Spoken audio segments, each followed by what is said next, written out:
5 months ago, Inge sat in the kitchen with her 20-year-old daughter Annika and 18-year-old son Bjorn, discussing her husband Harry. Annika angrily asked, "Mom, why do you complain about Dad?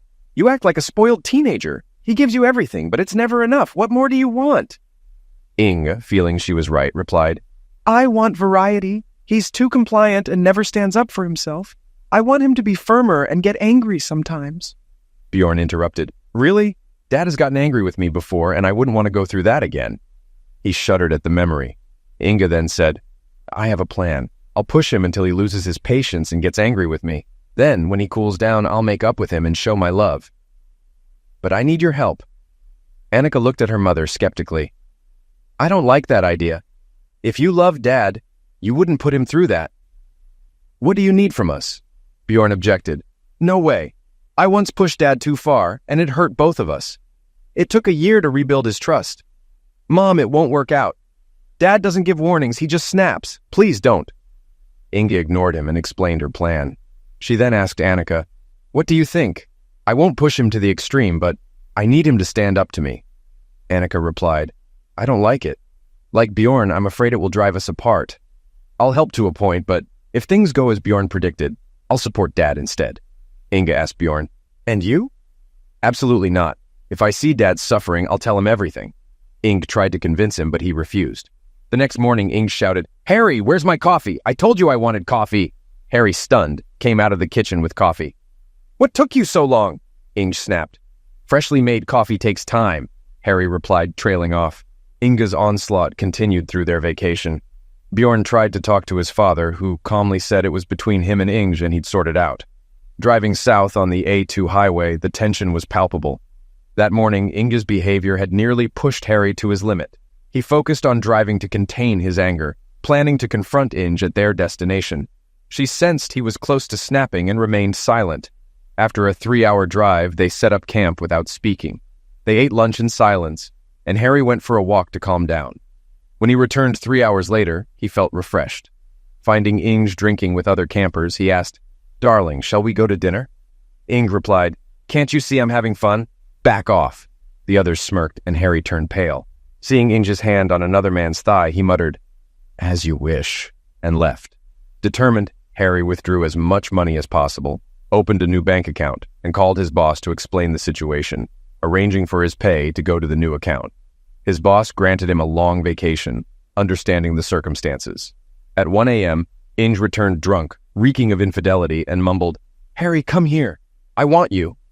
Harry, through clenched teeth, replied, "No way, who knows what's been in there tonight? Screw you." Inge, oblivious to Harry's anger, collapsed onto the bed fully clothed and passed out. The next morning, Inge woke up with nausea, a hangover, and a terrible headache. She called out for Harry but got no response. Crawling outside, she found Harry enjoying breakfast in the sunlight. He smirked and said, Well, not feeling well, are you?"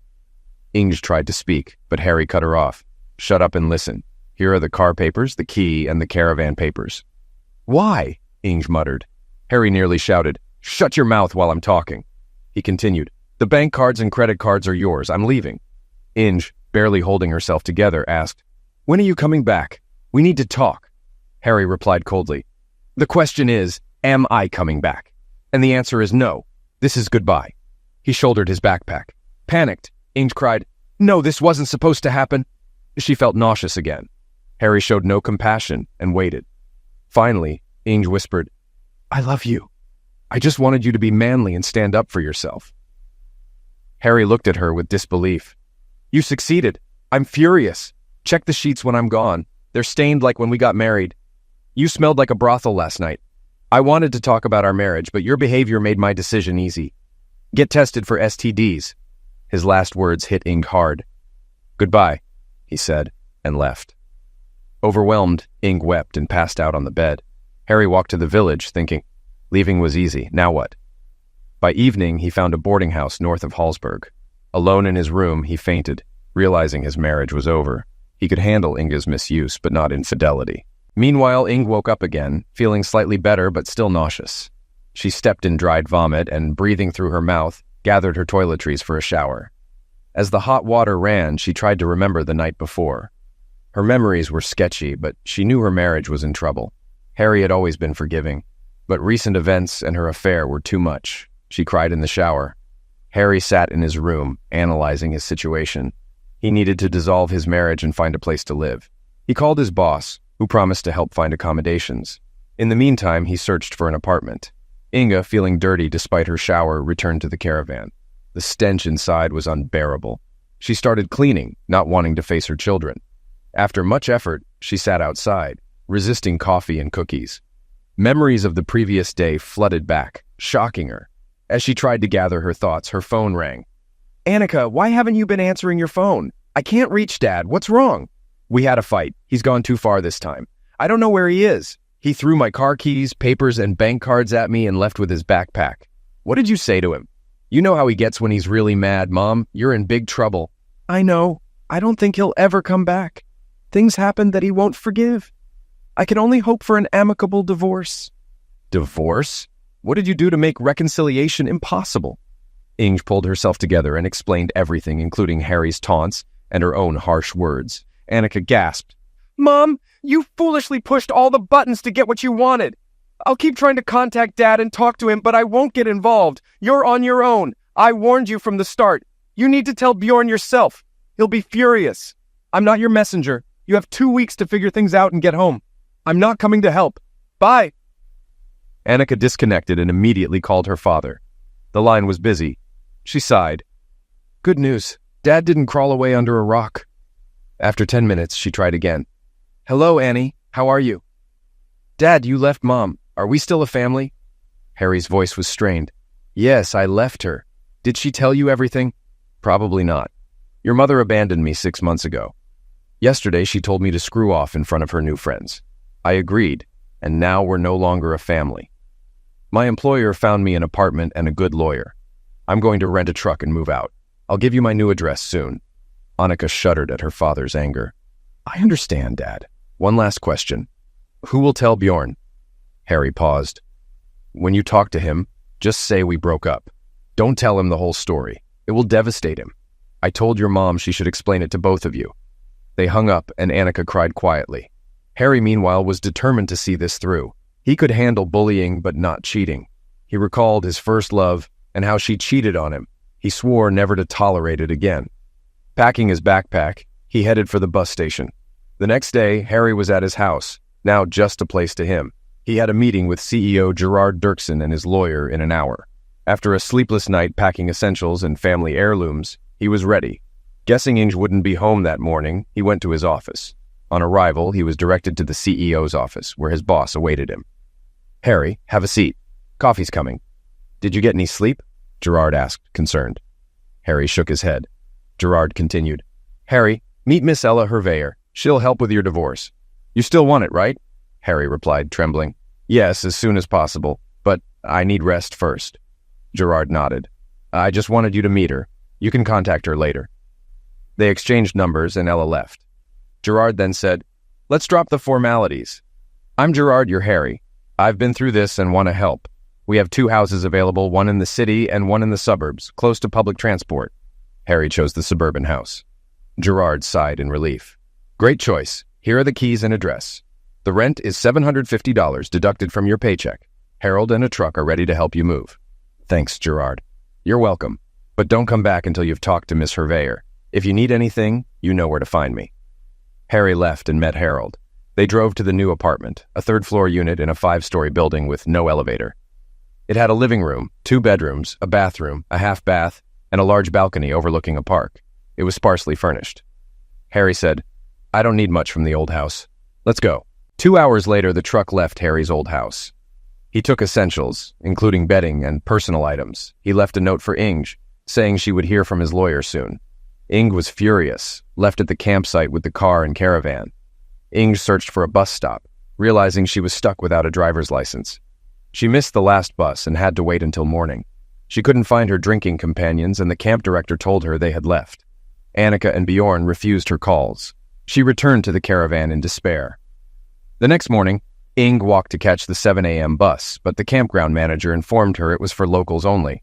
The next bus was an hour later. She thanked him and kept walking.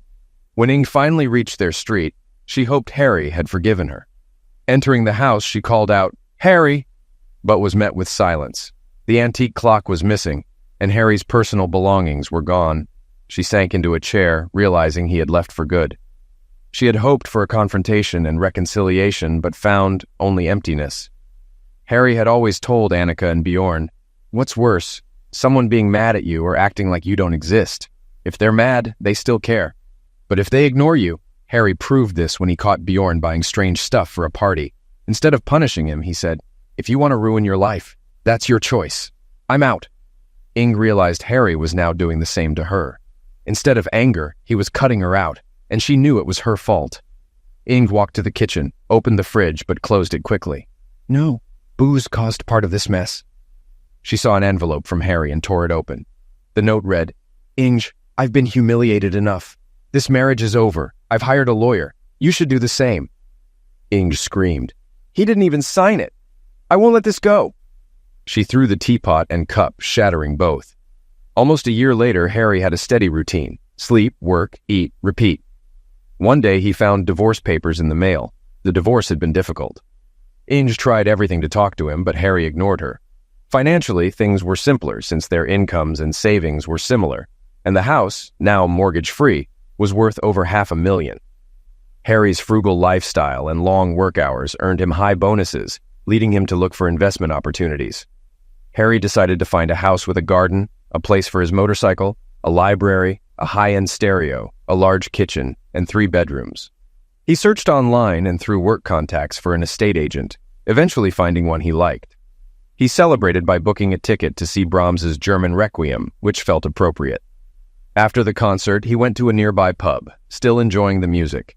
He had a Dutch Genevra when a voice called, "Harry? Harry van der Goes, is that you?" A tall woman was looking at him. "I'm sorry, miss. Do I know you?" he asked politely. She laughed. "I'm Evelina Geddert. We went to school together. I liked you but was too shy to socialize with you." Harry tried to remember but couldn't. He smiled. "I should remember a beautiful woman like you, but nothing comes to mind." "May I offer you a drink to make up for it?"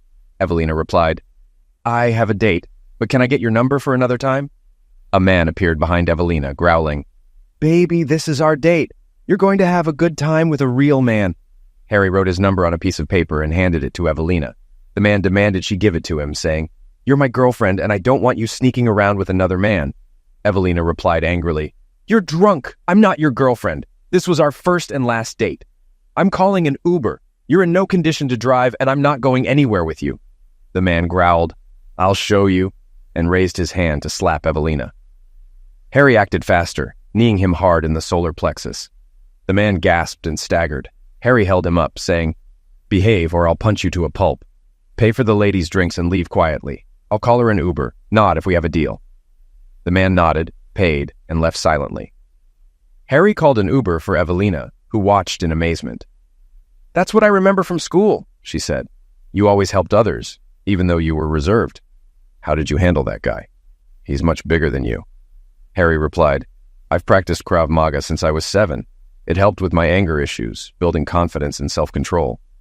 An Uber arrived, and Harry paid the driver, bidding Evelina good night.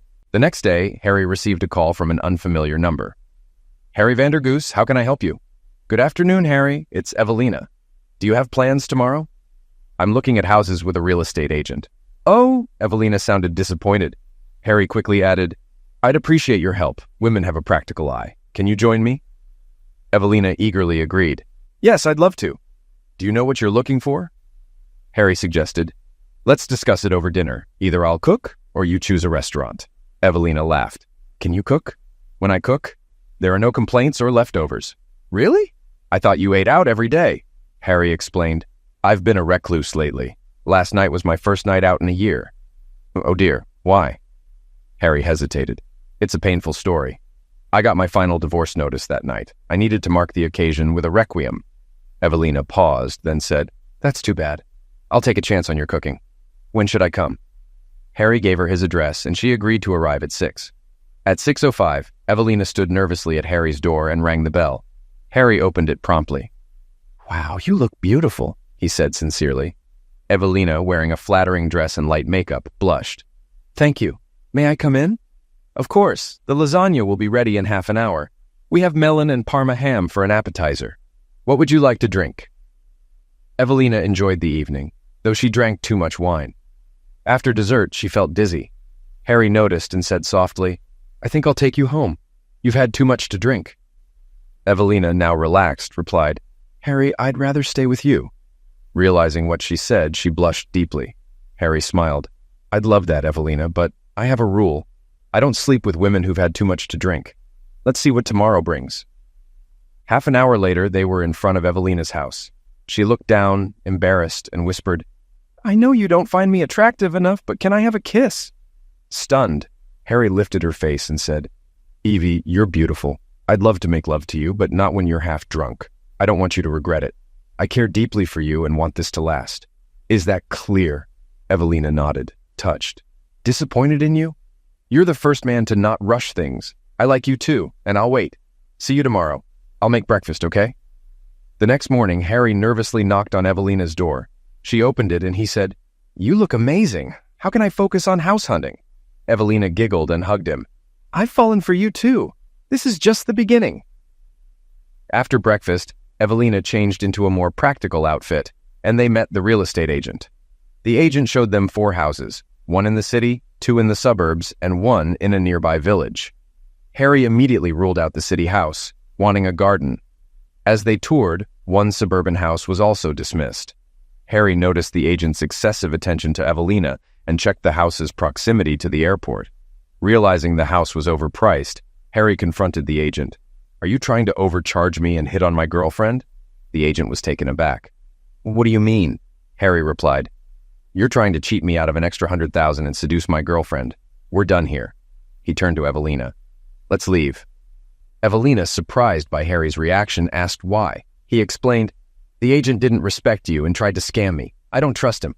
We'll get the keys to the last house ourselves." At the agency, they got the keys to the last house. Evelina asked, "Am I your girlfriend?"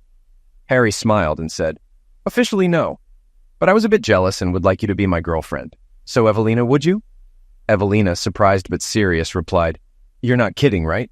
I'm recovering from an abusive marriage and can't go through that again."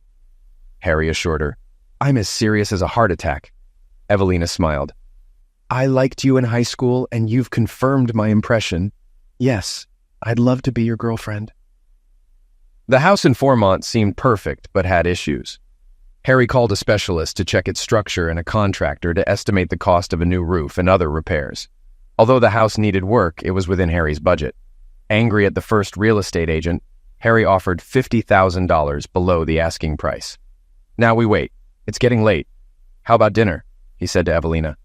3 weeks later, after tough negotiations, Harry bought the house. Both he and the owner were happy, but the real estate agency was not.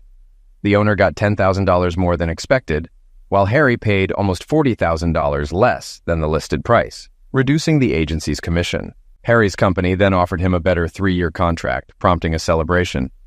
At dinner, Evelina asked, "Your company deals in stock, right?" "Yes. Why?" "When I divorced, my ex-husband tried to hide his wealth, but his twin exposed him. My ex still wants those stocks. I need to transfer them." Harry promised to look into it the next morning. Later, he asked Evelina if she was ready to meet Annika and Bjorn. She was excited and agreed to a dinner introduction. 2 weeks later, they dined at a Turkish restaurant. Annika and Bjorn warmed to Evelina, but Inga unexpectedly appeared. "What is she talking about? How did she know we were here?" Harry asked. Annika suggested she might have been following them. Evelina excused herself to the bathroom while Harry explained to his kids that Evelina was his first relationship since the divorce. When Evelina returned, she was furious. "How could you treat that poor woman like that?" she shouted and left. Inga smirked, saying she needed to talk to Harry. He refused angrily and went to find Evelina. Annika then told Inga she was dead to her, and Bjorn agreed. They left, and the restaurant owner asked Inga to leave, threatening to use a bouncer if needed. Furious, Inga found herself outside, angry at Harry for walking away again. She decided she wouldn't find him that evening. The next morning, Harry tried to contact Evelyn, but she refused all communication. Even his letter came back unopened. Devastated, Harry withdrew into a routine of work, sleep, and eating, avoiding social interactions except with his children and co-workers.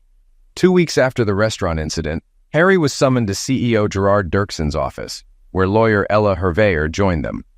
Gerard's usual friendliness vanished, as he asked Harry about the no fraternization clause in his contract. Surprised, Harry confirmed his awareness of it. The lawyer accused him of communicating with client Evelyn Geddard. Harry explained that he knew Evelyn before she became a client. Mrs. Herveyor declared this grounds for dismissal and demanded his laptop and phone. Harry, growing angrier, calmly responded that the devices were his personal property and that he would consider his termination wrongful.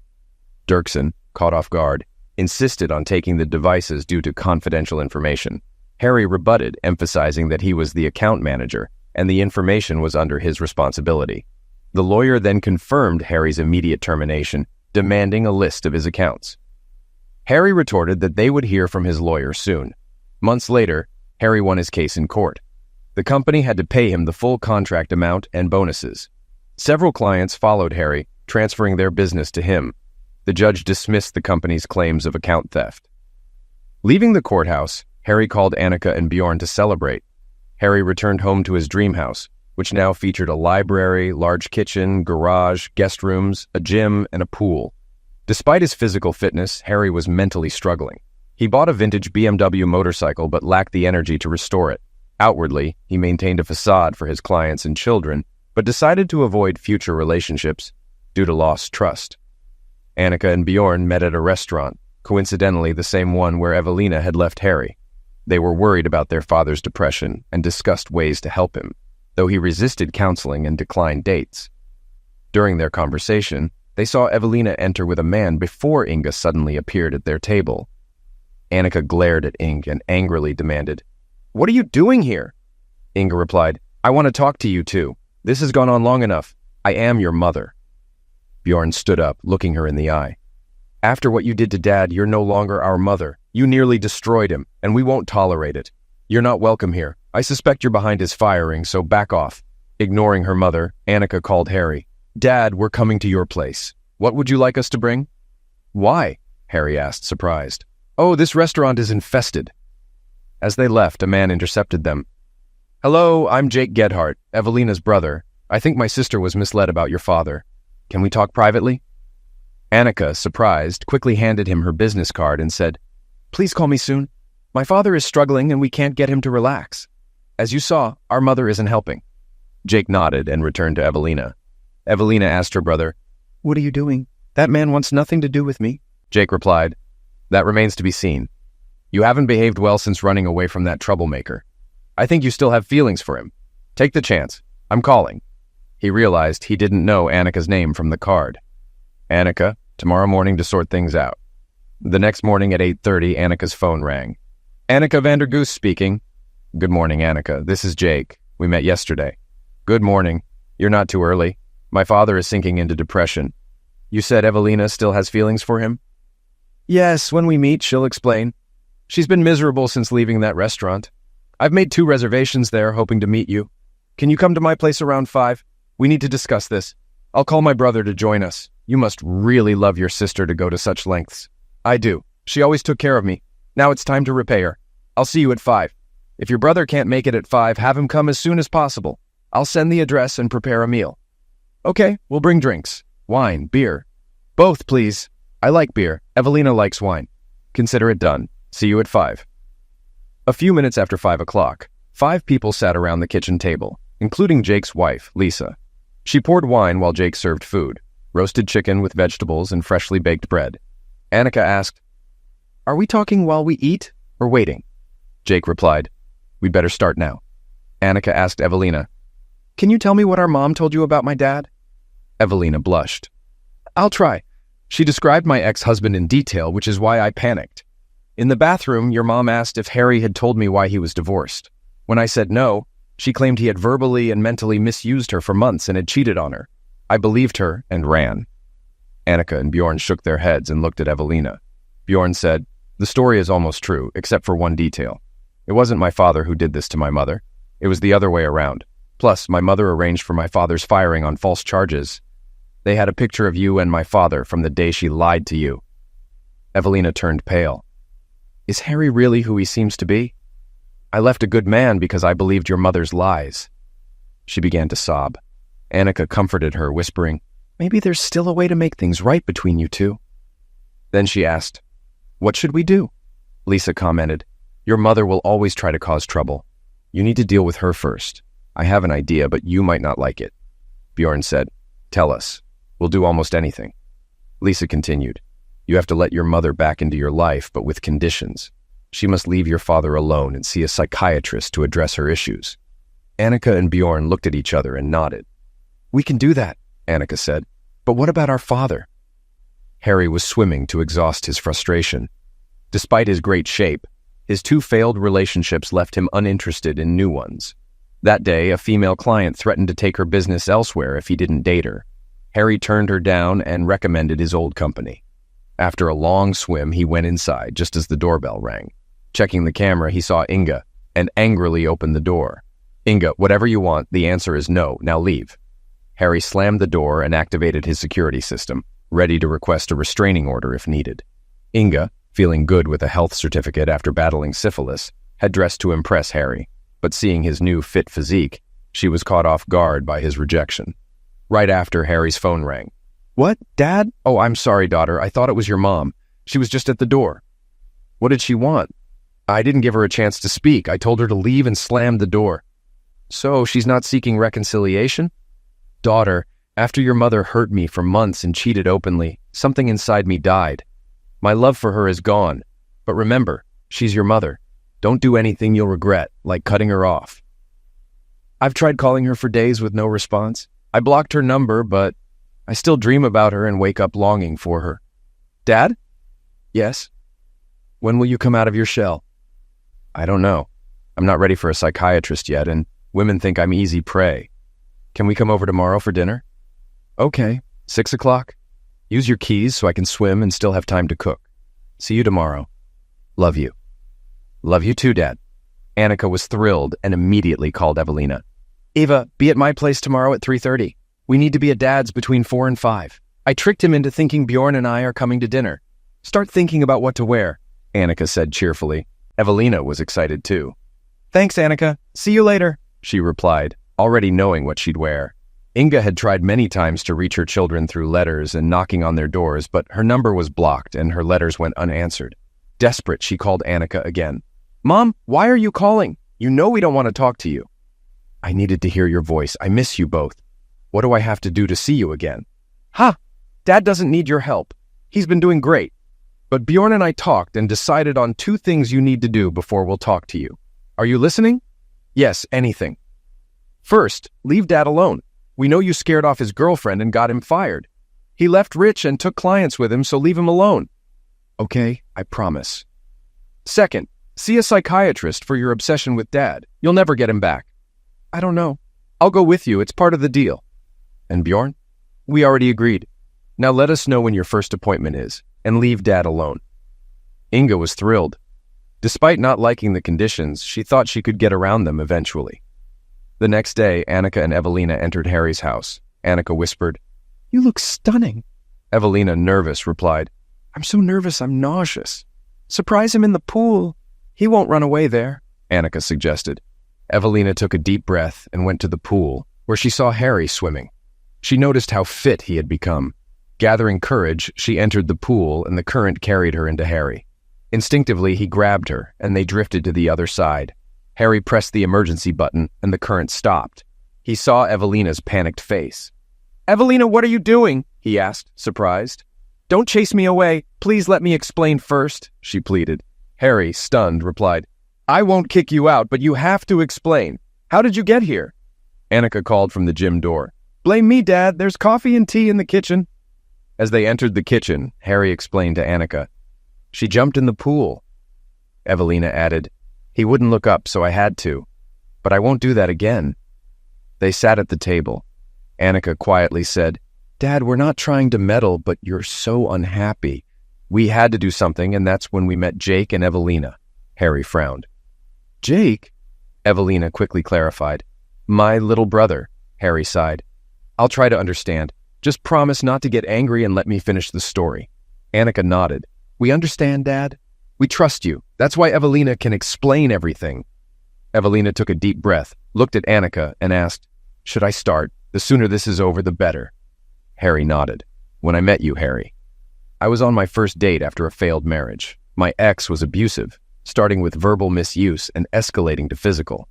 You saw my panic in the pool because he tried to drown me. The local police were conservative and wouldn't help unless I had bruises. I finally ended up in the hospital and he's now in jail. Then I met you, Harry. At school you were independent, ignoring the popular kids and helping others with their assignments. Even after knowing you for a short time, I felt in love. When you asked me to be your girlfriend, I was over the moon. A month later, you introduced me to Annika and Bjorn at a restaurant, and your ex-wife showed up, calling me your fifth girlfriend. I panicked and ran. I ignored your attempts to contact me. My brother Jake convinced me it was all lies, and I tried to reach you, but my calls didn't go through. Harry nodded, recalling how he blocked her number. Evelina continued, I didn't have the courage to knock on your door. I was afraid you'd turn me down.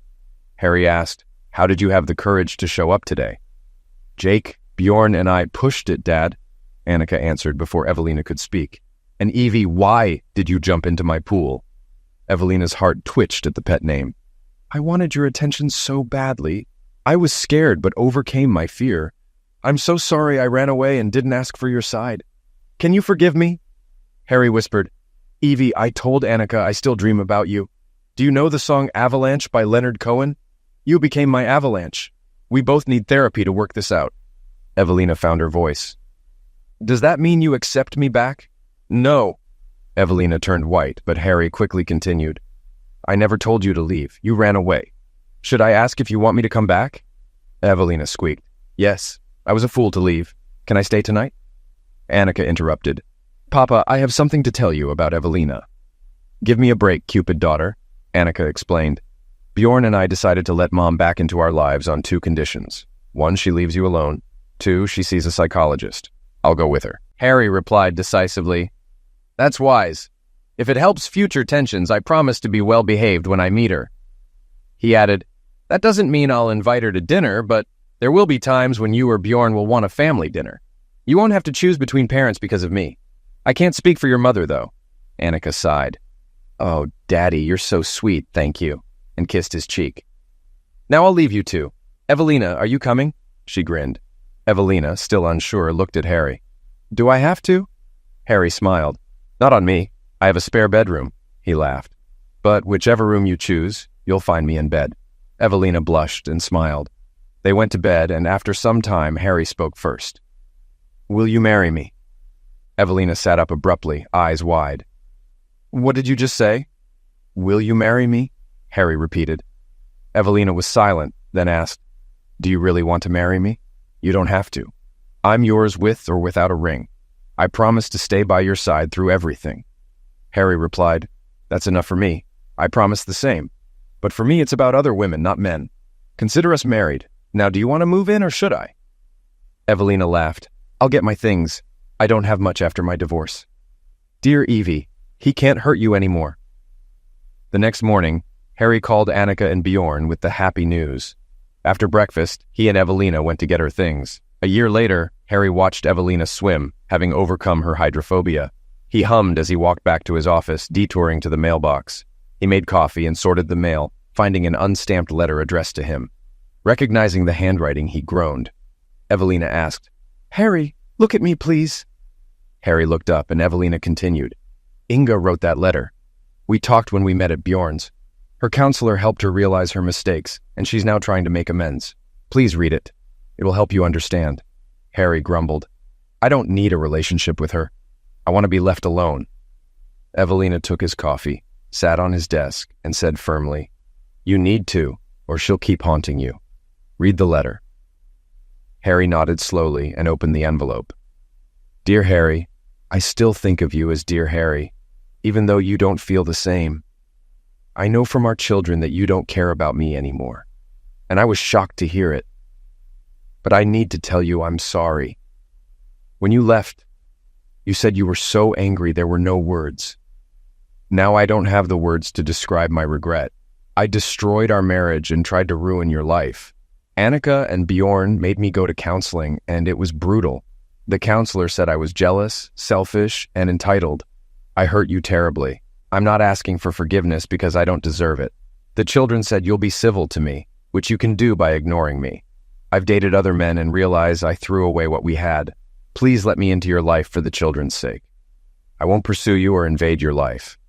But when we meet, will you talk to me? I long to hear your voice. With remorse and love, Inga. Harry looked at Evelina's expectant face and sighed. I'll think about it. Don't expect an answer soon. I don't like people prying into my feelings. Evelina wanted to say something, but stopped when she saw Harry's emotionless face and stone-cold eyes. She nodded, understanding he needed time. Harry went to his garage to work on his 1949 BMW R24 motorcycle. He tried to focus on disassembling the carburetor, but couldn't concentrate. By dinner time, Harry still hadn't spoken, and Evelina began to worry. Beloved, she asked, how can I help? Do you want to talk about it? Harry replied gruffly, Can you cancel that letter? I wish I'd never read it. I feel blackmailed by my kids. Evelina was stunned by his harsh response. She said soothingly, That's not true. No one's forcing you. Harry stood up and began pacing. Really? You discussed this letter with Annika, Bjorn, and my ex-wife, and you encouraged me to read it. How is that not persuasion? I promised to give it serious thought, but right now I feel like an idiot. Maybe I'll go away to clear my head. Evelina went pale at his words. She had expected a reaction, but not such rage. Harry said, Tomorrow I'm taking the caravan to Limburg. I'll book a camping spot. The next morning, Harry drove south, grumbling. Just when I think I'm free of her, she pulls another trick, and the only available campsite is where it all started. Meanwhile, in Formont, Evelina called Annika but couldn't reach her. She finally got through to Bjorn. Hi, Evelyn. Is everything all right? You usually call Annika. Bjorn, Harry read Inga's letter yesterday. It went very badly. He felt blackmailed and didn't say anything except, see you later this morning. He left for Limburg with the caravan. Now I don't know what to do. Oh, damn it, replied Bjorn. This was unexpected. I'll come over after I contact Annika and tell Mom. All we can do is wait and hope Dad calms down. Stay calm. He'll come back. Despite Bjorn's assurances, Evelina was very afraid. That afternoon, Harry arrived at the campground and set up camp. While exploring, he recognized a familiar face, the real estate agent who had infected his ex-wife with syphilis. Harry's heart raced with anger, but the man moved away, unaware of Harry's presence. Harry returned to his caravan, seething, and pondered his next move. The next morning, Harry visited the campground manager. When Harry questioned him, the manager said, I know these people are bad news, but without proof I can't act. I have a CCTV camera on them. And if I provoke them? Asked Harry. The manager smiled. I know nothing, as Manuel from Faulty Towers would say. Harry laughed. You're from Barcelona, he said, referring to Manuel's origins. We understand each other. Leaving the office, Harry formulated a plan. Good morning, gentlemen, Harry greeted his neighbors. He hoped the agent didn't recognize him after 3 years and several days without shaving. The man, red-eyed and tired, asked, What do you want? Harry replied innocently, Nothing, just offering coffee since we're neighbors and you seem to need it. The man eyed him suspiciously. Why? Harry continued, It looks like you had fun last night and I'm alone here. After some thought, the man said, Call me Abe and bring something strong. It's ladies' night. Okay, Harry said. What time? 3, Abe replied. My buddy's coming too. Harry bought brandy, whiskey, and Dutch Genever, replacing most of the Genever with water. At 3 o'clock, Harry went over with his phone recording and found Abe with his buddy and a young woman. Hi, I'm Bridget, Harry whispered to Abe. A bit young, isn't she? Abe replied, She's 19, but who cares? You'd be surprised how easy it is to get a woman on her back. We even had one who told her husband to bug her off because she was having fun with us. She gave us a nasty disease, though. Harry couldn't believe his ears. He asked, What if the woman doesn't want to? Abe smirked insincerely. That's an easy question, but I prefer it when they're willing. Harry noticed Abe discreetly spiking Bridget's drinks, starting with wine and then moving to cocktails. After dinner, Bridget had too much to drink, but still resisted the men's advances. Abe and his friend, also drunk, became more aggressive. Abe finally said, Time to use Daddy's little helpers. Harry ensured the CCTV camera was focused on them and his phone was recording nearby. He said, I don't like this. I'm leaving. What are you going to do about it? Abe grinned. Harry, aiming to escalate, muttered, Which one of you needs syphilis treatment? Oh, both. Abe's friend turned purple. How do you know that? He shouted. My ex-wife treated you, idiot. Now that I see how you act, I'm stopping it. Abe lunged with a knife, and Harry staggered back, sinking into a chair. Evelina. Yes, Bjorn. What happened? Dad? He's in the hospital. He was stabbed, and the police want to arrest him for assault. What? Is he okay? He needs surgery. They called me. Annika and I will pick you up to see him. Okay, I'll pack a bag. The car ride was silent, with Bjorn driving fast but careful. Evelina sobbed softly. I wish we hadn't given him that letter, Annika said quietly. Bjorn focused on the road but couldn't help himself. Dad's not one to fight unless necessary. He must have been defending himself. I almost feel sorry for the other guy. 2 hours later, they arrived at the hospital and met Officer Janssens. Good evening, I'm Officer Janssens. Who are you? After introductions, Janssens said, Mr. Vandergoos is no longer a suspect. CCTV and phone records show it was self-defense, and he saved a woman from being maltreatmented. 2 men attacked him. He's quite skilled. They'll regret taking him on. 2? asked Evelina. Annika interrupted. How is he? Is he in danger? Janssens didn't know and suggested they ask the doctor. After several inquiries, they found the right room. A nurse informed them Harry was in surgery. His condition was serious, but he was expected to pull through despite losing a lot of blood. They could wait there or rent a guest room across the street and would be called when Harry was out of surgery. The trio crossed the street to wait. Beep, beep, beep, beep, beep. What's that noise? Shut up, I have a headache, thought Harry. He wanted to speak but couldn't move his tongue and his lips felt sealed. He heard a rich, deep voice. Ah ha ha, there he is. Mr. Vandergoos, if you can hear me, raise your right hand. Harry tentatively complied. All right, said the man. I'm Dr. Derridor. I'm here to help you recover. You just escaped end of life, so stay calm. I'll free you from some restraints and wet your mouth. Then you'll see some anxious people. But stay calm. After freeing Harry from the tube, the doctor opened the door for Evelina, Annika, and Bjorn. He muttered, "Lucky fool," to Evelina and left. Evelina, in tears, asked, "What happened? I shouldn't have given you that letter." Harry smiled and whispered, "No, it cost me, but now I have a clear answer to Inga's letter." He closed his eyes. "I'm so tired," and fell asleep. After a short visit, Evelina and the children went to see Dr. DeRitter. The knife nicked a major vein, but we got there in time. He had to reinforce the wound, and he's stitched up. He'll be sore and numb, but can go home next week. He must wait 3 months before practicing martial arts again. Bjorn asked, "How do you know my father practices Krav Maga?" Krav Maga explains a lot. Officially, I'm not at liberty to say, but you should see the other 2 guys. One will need a cane for life, and the other is currently eating through a straw. A week later, Harry sat in an armchair at home, holding Inga's letter. He said sadly, "When I first read the letter and went camping, I considered letting Inga back into my life." 3 pairs of eyes stared at him. The men at the campground were the same ones Inga had fun with almost 4 years ago. They trusted me, and not knowing who I was, revealed she gave them the venereal disease, not the other way around. She got drunk after their fun, not before. She cheated on me before I dumped her. She is absolutely not coming back into my life. However, I will treat her like a stranger because I don't want our children to choose between parents. It's my responsibility to tell her that, so please don't interfere. Promise me." 2 weeks later, Dr. DeRitter allowed Harry to start exercising again, supervised by a physical therapist for a few weeks. 6 weeks after the fight, he still didn't know how to talk to his ex-wife, so he decided to improvise. A week later, Harry waited at the same restaurant where Inga had tried to ruin his relationship with Evelina. Evelina and Harry were now deeply in love, having overcome their insecurities through counseling. He saw Inga enter with guests. He stood up and waved as both women approached his table. "Inga, you brought company for a private conversation." Inga wanted to cry. This was not the reception she had hoped for. She had brought her counselor, hoping she could diffuse the situation. "Harry, this is my counselor. She's here for support." "Ah, still trying to manipulate me?" Harry turned to the counselor. "Maybe I should have brought mine too. After what she did to me," he turned to Inga. "I promised you dinner. Your support is welcome too. Let's sit." Inga was nervous, but Harry insisted. Food first, then conversation. She noticed Harry ate little and rarely drank wine, but looked relaxed. After dessert, Harry asked, "So, Inga, what do you want from me?" Inga almost choked on her ice cream. The counselor jumped up. "Sir, you're being rude. Inga is trying to resolve difficulties between you 2. This won't help." "Difficulties? You have no idea the agony she's caused me. Inga, you know I was in the hospital, but do you know why?" Inga, thrown off by Harry's cold attitude, answered quietly. "At the hospital, yes, but I don't know why. The kids haven't told me anything." Harry asked, "Do you want to know why?" Both women nodded.